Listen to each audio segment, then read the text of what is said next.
Je voudrais revenir sur les attentats qu'il y a eu en France et en Tunisie, déjà pour affirmer ma solidarité envers les familles des victimes, mais aussi pour être solidaire et ouvert à la compréhension de la problématique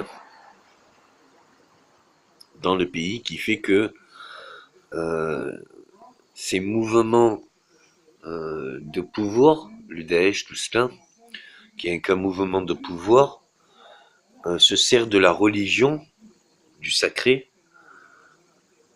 et là où je voudrais appeler les islamistes, les musulmans, c'est que il faut faire attention avec le radicalisme et le bannir, parce que il y a, il y a dans les mondes d'aujourd'hui bien conscience que euh, eh bien laisser le pouvoir à quelqu'un qui prend le pouvoir et donner sa vie pour cela, du coup ça n'a aucun sens. Je sais pas si ces mêmes mouvements de pouvoir ont vraiment de conscience religieuse, puisque dans tous les recueils, ou même en étant athée dans tous les combats, il y a une chose que quelque part on espère, à moins d'être fou allié, mais on espère toujours revenir glorieux du combat. Sinon, ça n'a pas de sens d'aller au combat. Et je voudrais saluer les musulmans de France à dire battez-vous contre la radicalisation, car jusqu'à présent, en tant que musulmans, on était en marginalité, en discrimination, et maintenant, on se rend compte que il y a un amalgame entre terroristes et musulmans. J'ai pour ma part assez de connaissances dans l'islam pour savoir que l'islam est au départ une religion de bienveillance, et je reconnais que tous ces excès ou ces extrêmes n'ont rien d'une tolérance.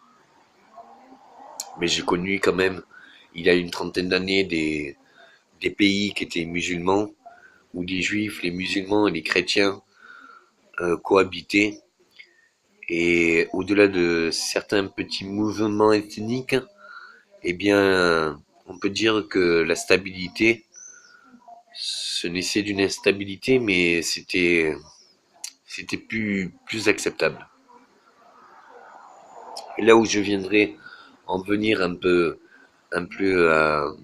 là-dessus, c'est que euh, ce mouvement de pouvoir euh, trahit et affaiblit tout le sacré de l'islam, qui était une religion de pardon et d'amour. Là où nous envoyons les limites, c'est bien sûr quand nous voyons que les extrêmes de radicalisation ou autres, où nous imposer la charia, nous dit que c'est un bon en soi. Je ne vois pas qu'est-ce qu'il y a de bon en soi à torturer quelqu'un ou à être torturé au nom de quelle qu'en soit la cause. J'ai moi aussi eu un parcours assez spirituel pour me dire des questions existentielles. Qu'est-ce qu'il y a au-delà de la vie? Qu'est-ce qu'il y a? Qu'est-ce qu'est la vie? Et surtout, quelles sont les meilleures attitudes à avoir? Et au-delà de toutes nos peurs ou de toutes nos colères ou de toutes nos passions, je pourrais dire qu'une fois que l'on voit la mort, on ne voit pas la mort, mais on voit combien la vie est sacrée.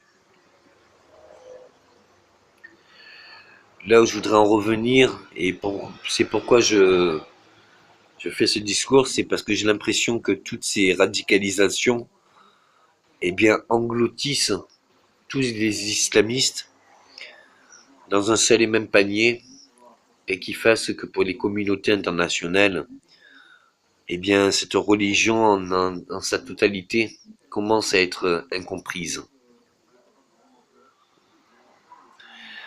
Or, je sais que en étant religieux, je sais que il n'y a pas une guerre ou un combat qui est bon en soi, et encore moins un combattant peut délivrer gloire ou message de Dieu, car Dieu ne veut pas qu'on le combatte.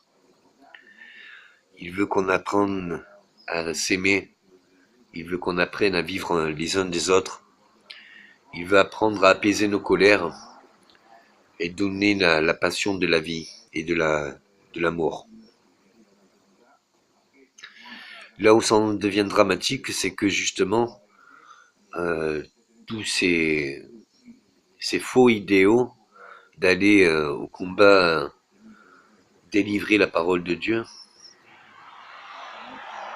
eh bien, s'écartent même de la parole de Dieu. Veuillez y penser, que vous soyez au front ou que vous soyez en recueil.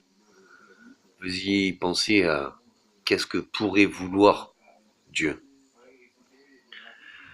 Puisqu'on est né, on ne peut que mourir, ou alors c'était ce qui était donné il y a quelques années.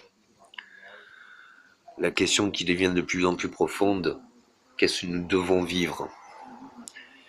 Et à la conscience de toutes les créations divines que Dieu a fait sur Terre ou dans l'univers, je ne vois pas vraiment de création divine qui soit aussi chaotique que ce que peut l'être l'homme envers l'homme. Et si je vois l'homme au naturel et dans la nature, bien je le vois bien plus sain que quand je le vois au front d'un combat. Je sais que peu m'écouteront, mais je sais aussi qu'il y a un sens profond à ce que nous délivrons ce même message. Apprenons à vivre des uns des autres, apprenons à aimer la vie, apprenons à savourer les créations divines dont nous sommes incapables de réaliser, car justement, nous n'avons pas cette force créatrice encore de pouvoir créer autant ce que Dieu nous a créé et donné. Et ce n'est pas parce qu'il nous l'a donné qu'il ne peut pas nous le reprendre. Il nous l'a donné parce qu'on se doit de respecter et d'idolâtrer toutes ses créations. Là où je deviens un peu plus méfiant, c'est quand je vois les volontés de l'homme qui n'est que versé sur son ego ou son pouvoir de vouloir juste agenouiller un autre homme. Je n'ai pas cette force de volonté ou de pouvoir qui me donne l'envie de agenouiller un homme. Mais en tant qu'homme, je trouve encore bien plus gratifiant de sauver des vies à des hommes que d'en ôter.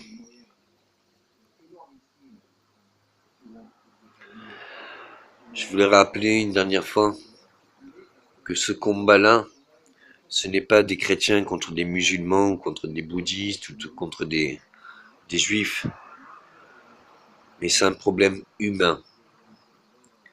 Car bien avant même les religions, l'homme avait cette impulsion ou cet instinct autodestructeur de tuer pour chasser, ou pour chasser de tuer, et même son semblable. La question que nous devons nous poser au XXIe siècle, c'est plutôt celle-ci. Qu'est-ce que nous pouvons et nous devons accepter de l'homme, et non de l'homme religieux, mais de l'humain? Et qu'est-ce que nous devons désirer chez autrui que l'on pourrait désirer pour soi? Merci.